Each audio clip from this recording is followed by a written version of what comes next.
Steelers fans got a lot of excitement right before the Chiefs game in the playoffs to see JuJu Smith-Schuster's return to the field. He's been a guy who battled through a serious injury to come back in a year where he really didn't have to, all to prove that he could get one more chance with Ben Roethlisberger in a year that he already took a deal that was less expensive or gave him less money than the other offers that he had from other NFL teams. But will JuJu Smith-Schuster take such an offer again, and should the Steelers offer that to him? We'll talk about that, the Steelers' continued defensive coordinator search, and a potential quarterback that they could trade for who's a veteran in the NFL, all today on the Locked On Steelers podcast, where myself, Chris Carter, will be joined by Brooke Pryor of ESPN, their Steelers beat writer. It's going to be a fun episode. Let's get into it.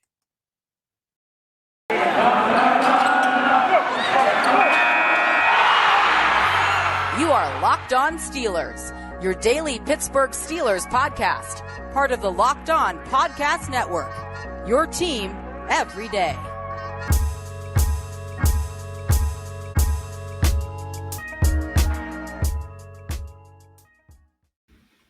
And welcome to the Locked On Steelers podcast. I'm your host, Chris Carter, bringing you your daily dose of all things of the Pittsburgh Steelers. As always, you can find this show on Apple, Spotify, Google Podcasts, Odyssey, and YouTube.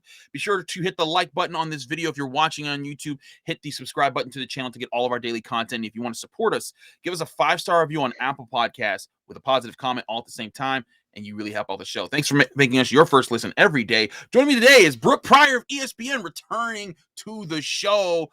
Brooke, how you doing, my friend? Oh, I'm loving the time of year where we all start to make somewhat educated guesses on the future of teams, quarterbacks, coordinators, players. It's so much fun. Just throw things to a wall and see what sticks. I have refused to do a single mock draft until the Super Bowl is over. I am holding myself to this because I see other people, they're doing like 20. They've already done 20 mock drafts. I'm like, no. Listen, there's a time of the year for that. It's like Christmas music. I don't start playing Christmas music until after Thanksgiving. That's my rule. Same thing with mock drafts. I'm with you, and I say that as I'm like sitting here podcasting with you, looking over my computer, and I still have my Christmas tree up and my stockings up. So I guess that means that I'm going to do mock drafts after the draft. I'm not really sure what that comparison is, but I am with you. I do like to try to wait for my Christmas music, but then I just let it linger for a while just for fun or laziness. That's absolutely, hey, it's okay. That's tradition. But okay, Brooke, let's get down to a serious topic for the Steelers. And it's a question that I don't think too many Steelers fans really thought too much about this season because he was gone for so long. But JuJu Smith-Schuster, he signed a 1-year deal, technically a 5-year deal, but with void years, blah, blah, blah. We know. But he's basically signed a 1-year deal to say, hey, with the Steelers, he'll come back. He'll play with Ben Roethlisberger for another year, and then we'll see what happens. Well, you know, the idea was JuJu would play through the year, and then if he did really well, it would give him a chance to really make some money in free agency. Well, he was doing fine until he got hurt in week 5 of the season and was out for pretty much the entire regular season. And then, of course, he surprised everyone by just returning to practice out of nowhere and then playing in the Chiefs game in the playoffs, which was impressive of a turnaround for a guy who had a separated shoulder.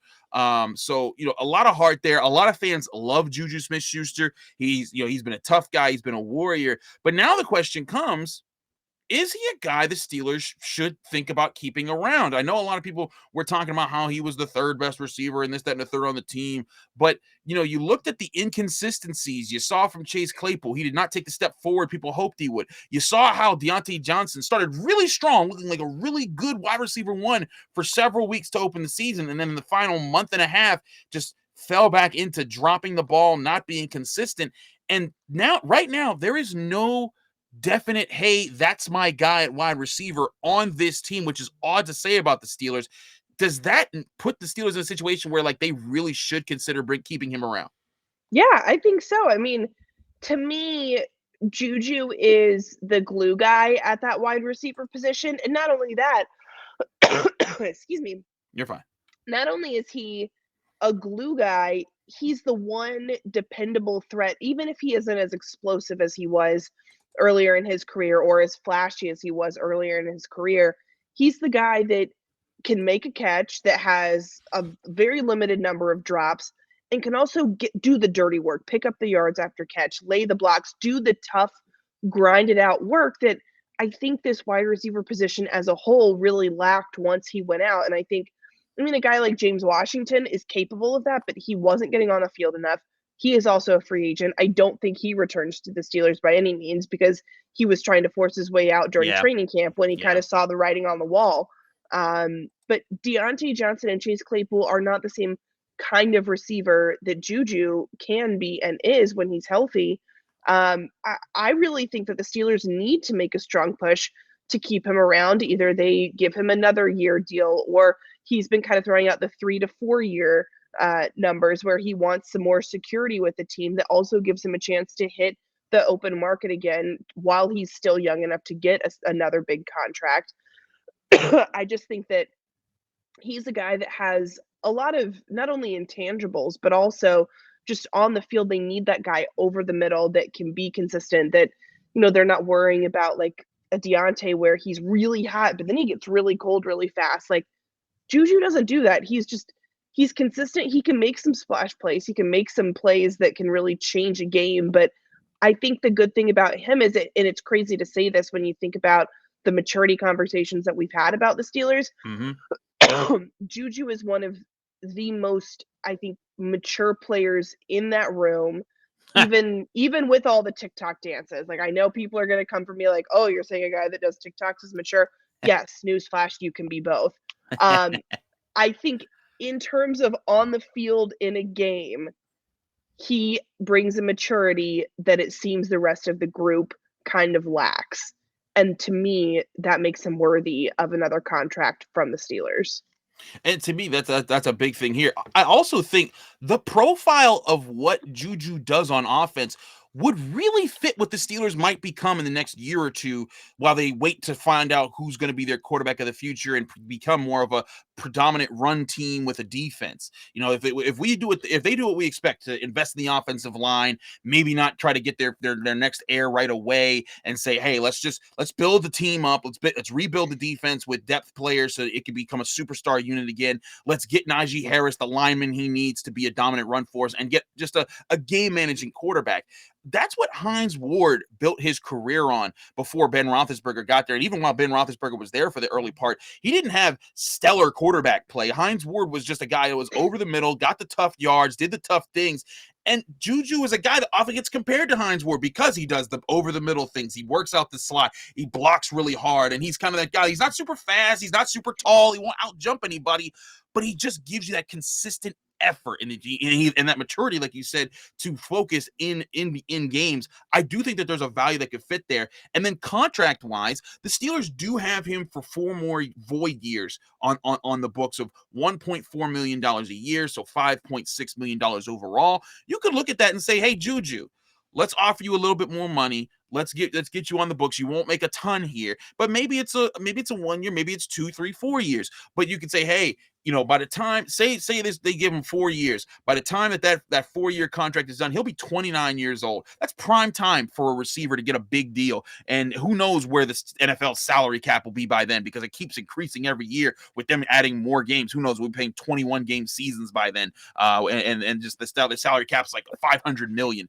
Who knows? Oh my God. But the point being is that he has a lot of balls in his court that he can play right now, and I think it's very smart of him to keep on here. And again, he knows the Steelers. He knows they value him. He knows the other receivers. But there's also been rumors that he's interested in playing with the Kansas City Chiefs. Now, granted, I think everybody's interested in playing the Kansas City Chiefs. If they called me, I'd say yes. I'd consider playing wide receiver for Patrick Mahomes. But it's. To me, it does make sense for the Steelers and JuJu to have a mutual interest here so that he can keep his fan base and keep the base that he's built and maybe be part of whatever's coming with the Steelers. Right. I think it will require some patience on his part because of the quarterback situation. Yes. And with that in mind, it would be really hard to turn down the Chiefs if they give him a similar offer to what the Steelers are offering.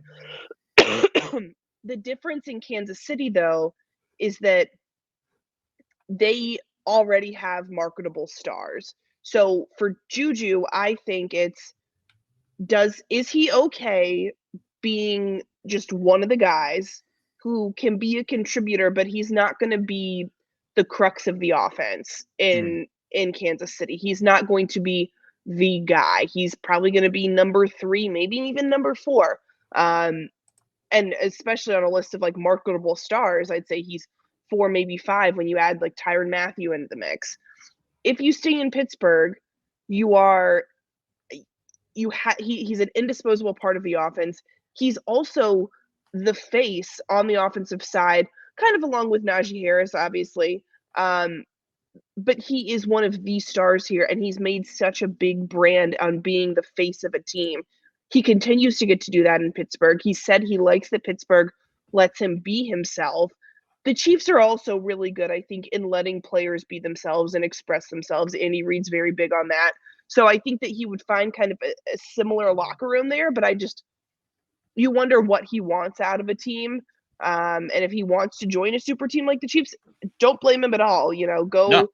Go chase your rings, go be a part of a historic offense. But he can also be on the ground level here of building something up, making some money while he does it, being in a comfortable place, being in a place that really celebrates him, and getting to kind of run things here in Pittsburgh to a degree, of course. That certainly would be. I see that as something marketable to a JuJu Smith-Schuster, who has. I mean, he's really built himself a brand. He's been on Super Bowl commercials.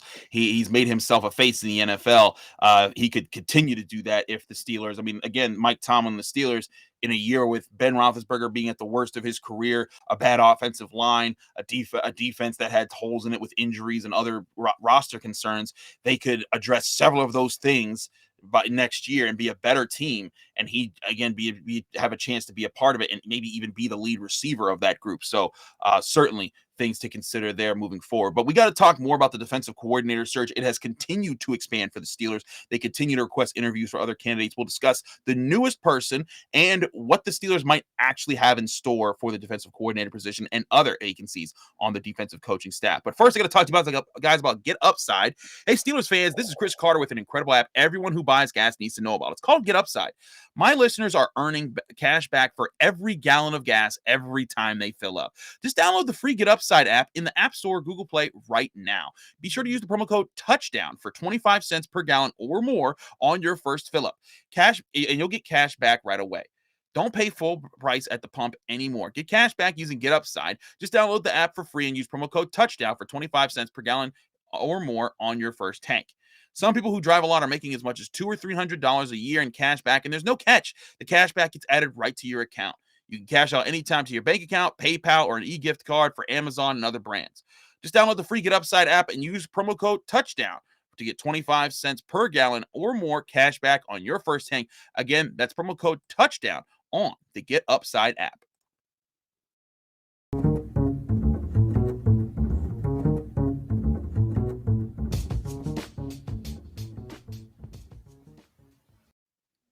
Back here on the Locked On Steelers podcast, I'm Chris Carter here with ESPN's Brooke Pryor back on the show. Brooke, the defensive coordinator job, it's so funny because at the start of the week or even the end of last week, when Keith Butler announced, it was announced that he was retiring and there was going to be a vacancy, all the jokes were like, well, they're just going to promote Teryl Austin, just get it out of the way. But now the Steelers have interviewed 3 potential candidates or requested to interview 3 potential candidates who are assistant coaches across the NFL. First, of course, was Patrick Graham, defensive coordinator for the Giants, had been a linebackers coach, a defensive line coach, and a run defense coordinator for different teams. Then they went and talked to Chris Richard of the Saints, defensive backs coach for them, was a defensive backs coach for the Legion of Boom and the Seahawks when they won the Super Bowl. And now they've interviewed Joe Whitt Jr., who is the Cowboys secondary coach. Of course, him working with Trayvon Diggs in his ridiculous season of getting all those interceptions with the Cowboys. But he's also worked as the pass game coordinator and the secondary coach for the Falcons, the Browns, and the Packers over the years. He's kind of developed himself over time. And now you're looking at, okay, well, there's another guy in play here. But the question still remains, I saw some people say, like, well, this is just to satisfy the Rooney Rule. The Rooney Rule has been satisfied. They've interviewed multiple minority coaching candidates for the job, so that's fine. But they continue to seem to kick the tires on these guys. Is this a play to maybe find someone who does defensive coordinating better than Teryl Austin? Or is this maybe them doing a sneaky way to figure out who might replace Teryl Austin if he goes up to defensive coordinator and leaves the secondary coach spot vacant? I still think Teryl Austin is the front runner for this job. Mhm. I mean, I know that they have more than satisfied the Rooney Rule, so they're kind of going above and beyond and evaluating these external candidates, but I still get the sense that Mike Tomlin isn't gonna change how he does things, and the Steelers are known for promoting within. They go to the assistants and make hires pretty quickly or make promotions pretty quickly. I do think it's notable though that the additional person that they are reportedly interviewing is a secondary guy because yeah, maybe he does come in and he fills in some of Teryl Austin's duties as that secondary coach when TA jumps up and has more responsibilities as defensive coordinator. It could also be if TA is hired away somewhere else, they want to make sure because he's I think been in the mix for maybe some other positional jobs, or they're like, hey, if Leslie Frazier gets a job somewhere, or if any of these other defensive coordinators get a head coaching job, will Teryl Austin then be in the mix for their defensive coordinator positions? You want to make sure that you have some options here, or you want to make your hire before these people are making their hires. So I think it's smart for the Steelers to evaluate some outside options. I think that any of these guys would be good candidates. I think, though, for Tomlin to continue to do things how he wants to do them, assuming that he continues kind of holding things to the status quo where he has been calling some, if not all, of the defensive plays, he wants somebody that is going to be comfortable with that system. Teryl Austin seems like he would probably be pretty amenable to it if he's stuck around in Pittsburgh these last couple of years. He knows what the deal is. So I think that all of that makes sense for the Steelers to continue to promote internally. I know there are people that are very frustrated with how they do things. Although in Teryl Austin's case, it's not like he was here for 20 years and is now being elevated. He's been around the league. He's been with Yes. the Steelers for less than 5 years, but I still understand the optics of the frustration there. But I think one of my favorite things that I did in the exit Zoom interviews last week with the players was asking them what they like about TA, and they all Mhm. said a lot of it is his personality, the way he values players, the way he listens to what you're asking, the way he values their input. He very much sounds like a Mike Tomlin type coach on the defensive side. And to me, you want a coach that is like, if your head coach is like that, it'd be pretty good to have your defensive coordinator kind of have that same philosophy. Just a real players coach. And if guys already really like him and are endeared to him, to me it makes sense to continue to keep him in the system. And yeah, hire one of these other options to either be the linebackers coach. That's what Keith Butler was doing to an extent, the outside linebackers coach, or secondary. I mean, there will be another hole to fill. So this is, you're right, it is a nice backdoor way of, hey, we're bringing you in for a defensive coordinator job, but how would you feel about being a secondary guy or just being the linebackers coach or co-defensive coordinators? There are any number of ways the Steelers could tweak it. But it is good that they are at least looking outside the organization, even if the idea is still, I mean, pretty clear what it seems they're going to do. I mean, the Steelers have traditionally promoted from within. Something that Josh Taylor of KDKA or TV here in Pittsburgh pointed out on this show about a week ago. He pointed out like, hey, like people think that this is something that they've only done recently, or this is a bad thing. Dick LeBeau was an internal hire. He was promoted from being defensive backs coach to the defensive coordinator, and then became legendary for being a defensive coordinator in Pittsburgh. So it's not uncommon, it's not unusual, and it's actually something that the Steelers have liked. And something, on the Zoom, you asked Minka, I think you were the one who asked Minka Fitzpatrick, what does Teryl Austin bring? And he's like, hey, I don't want to talk too well about him because I Mhm. don't want other people to get him. And Mhm. having that kind of relationship with a superstar safety on your team, that's a really good thing to have going to the defensive coordinator position, because if you have Minka's respect, that means if at any point in time, not that this happens commonplace or anything like that, but if at any point in time there's players on the defense that are like, I don't like this plan, or I don't like this, or I think we should be doing it this way, you have the support of one of your best players who can look at that person and say, shut up, that's the coach, he's my guy, he knows what he's doing, and you better listen to me because I'm the big dog on this team. And Minka Fitzpatrick, he's still young, but he's stepping into that role of that kind of a leader. And I think it says something to have a guy that, one, has that relationship, but two, just, again, everybody knows him and respects him on the roster. So if you just promote him next year when he's defensive coordinator, there's no ice breaking that needs to be done. He doesn't have to go talk to Cam Hayward and TJ Watt about what he's going to expect of them. They're going to be like, no, hey, Teryl, well, let's go. We know what we got to do. And he also knows what they like to do. There will be it takes away a lot of the bridges that would have to be crossed compared to an external hire. But again, I think that the Steelers, they operate in many ways to accomplish their objectives. They're preparing a contingency plan for if Teryl Austin gets hired away, which can happen. We know that sometimes things go awry, or if they want to get one of those guys and convince them to take one of the positional coaching spots, and then you get another guy in your system who maybe in 3 or 4 years, if Teryl Austin is ready to move up to be a head coach or do something else, one of those guys steps in. I think all of these things are good things for them to explore. Yeah, I think to me, it's clear you need to have some new voices on the defensive side. To me, a guy like Patrick Graham that specializes in the run game, that was one of the most glaring areas that the Steelers needed help in this last season. Get a guy to help shore up the run defense. Like, bring in, I think, somebody like that. Doesn't necessarily have to be the defensive coordinator to fix some of those things. So make a hire like that for your position coach. The secondary, I don't think, was as big of an area that needed to be fixing. There are still question marks there, especially losing Joe Hayden. Who knows about Akella Witherspoon?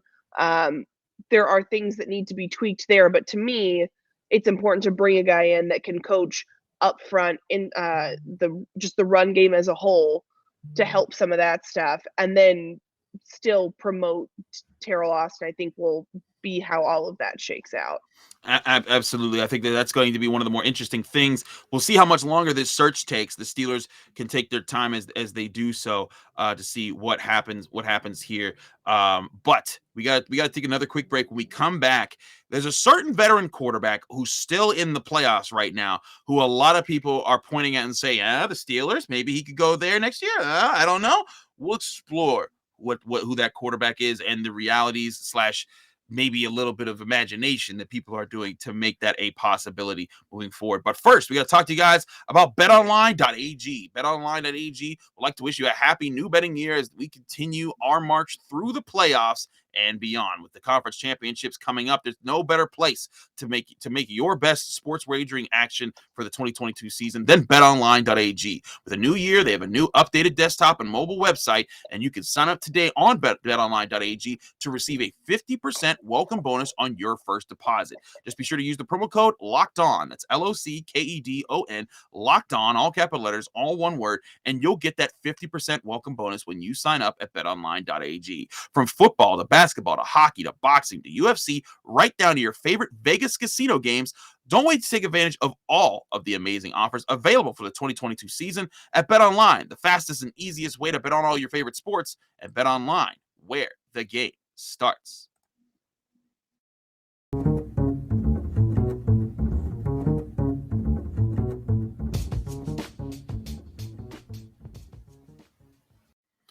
Back here in the Locked On Steelers podcast, I'm your host, Chris Carter, here with Brooke Pryor of ESPN. Brooke, let's talk about this guy. Now, I must point out there is a big fan of the show who is, it's funny, he's a Pittsburgher, but he's a Niners fan, Dan Lavoie.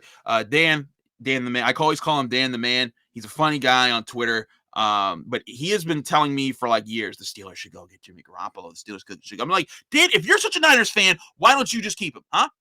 Why don't you just do that, Dan? But in all seriousness, that it's not an uncommon thing that people have thought about the Steelers going and getting some veteran quarterback. Jay Glazer reported it, months ago that Mike Tomlin wanted to get a veteran quarterback instead of restarting over with a rookie quarterback right away.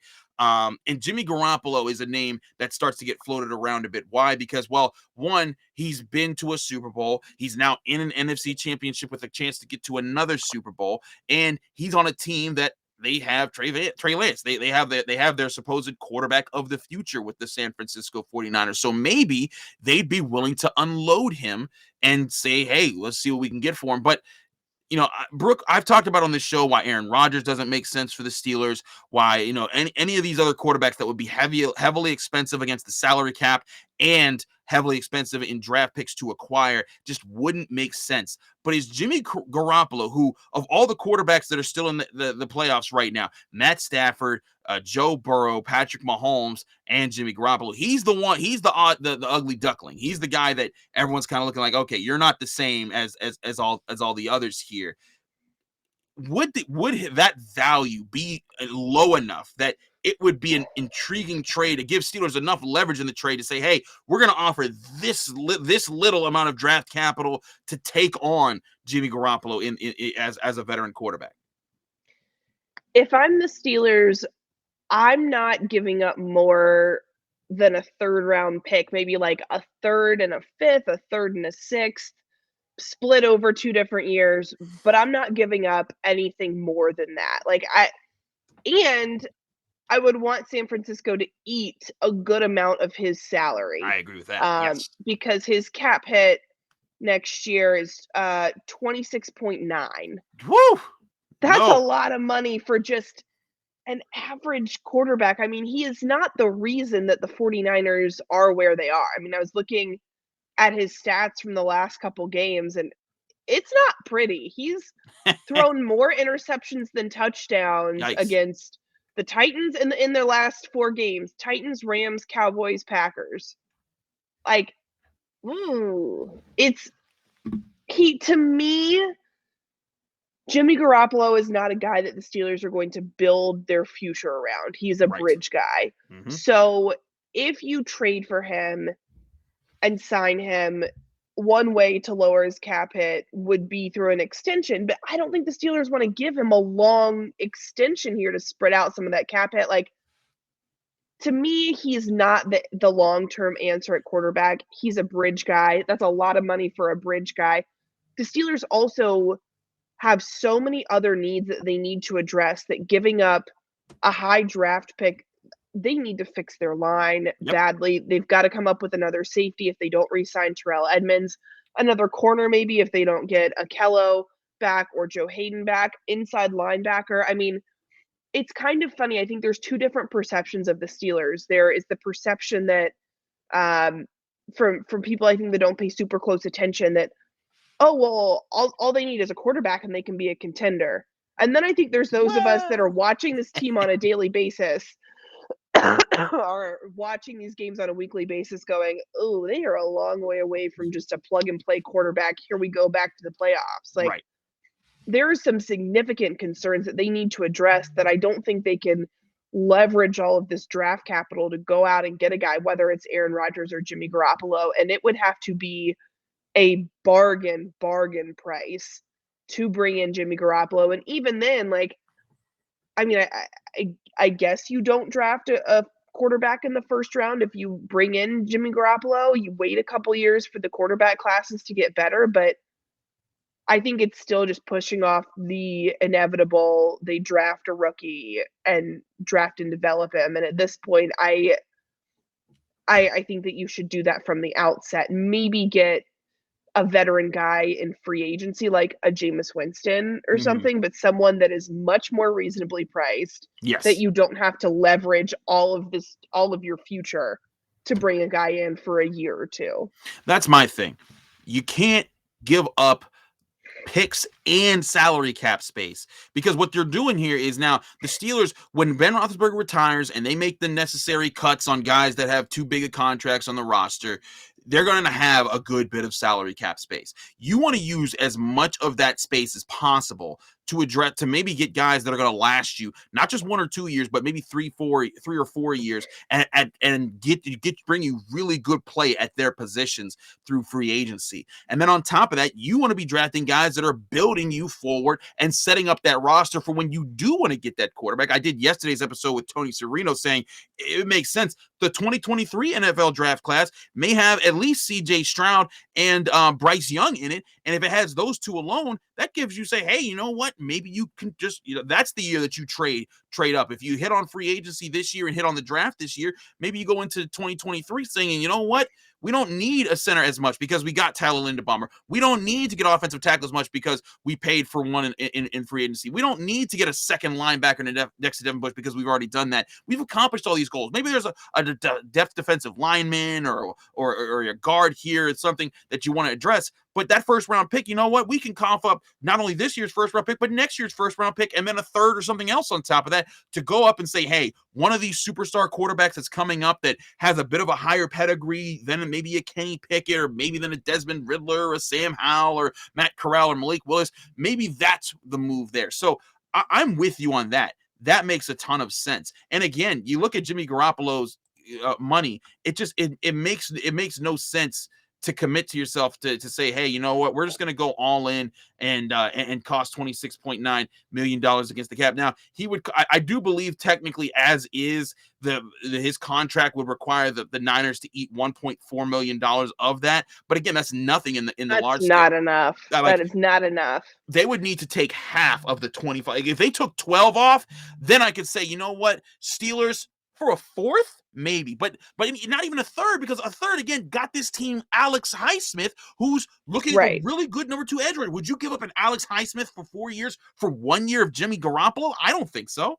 Right, and the Steelers are a team that drafts really well, especially this last year. I know that Kendrick Green hasn't hit at the position that they put him at, but the rest of their picks came in and have made pretty immediate impacts.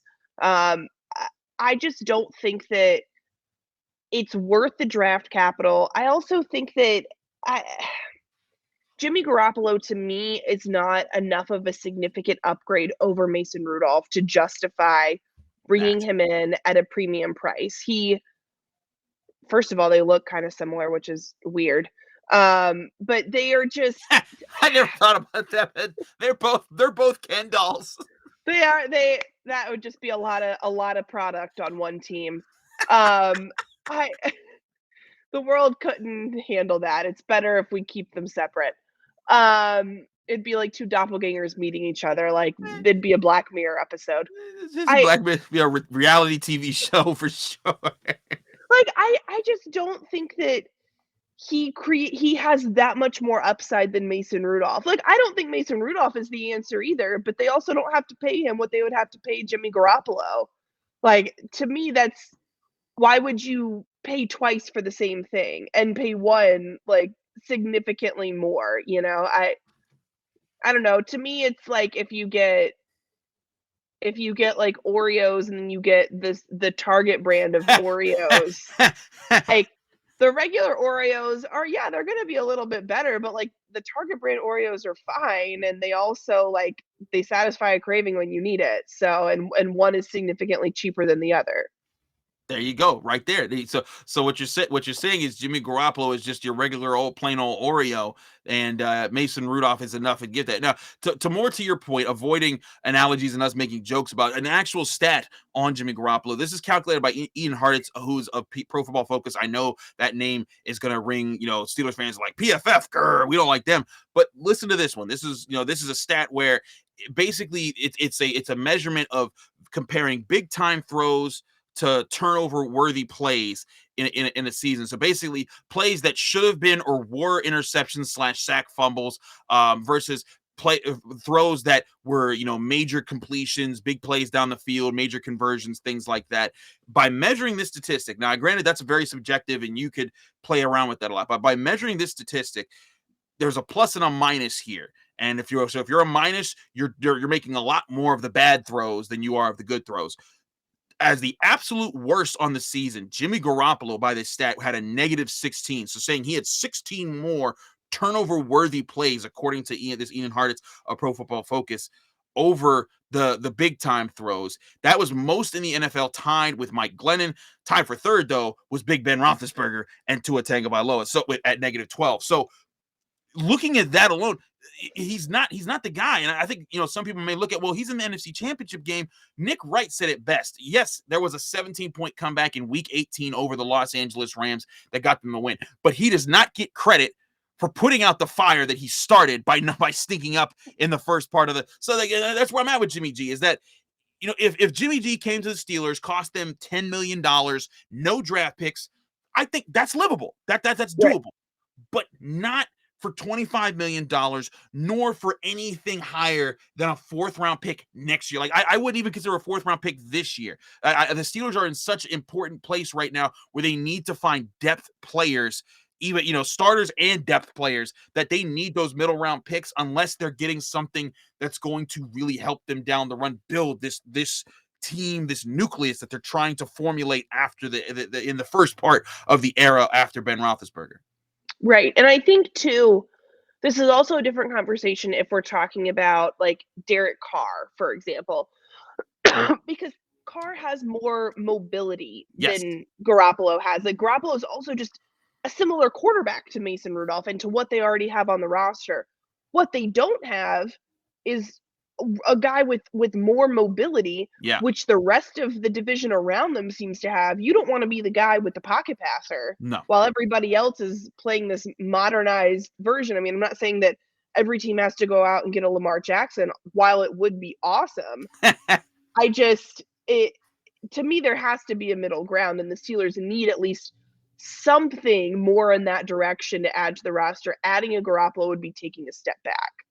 I'm right with you there. It doesn't make sense to do it in a lot of ways.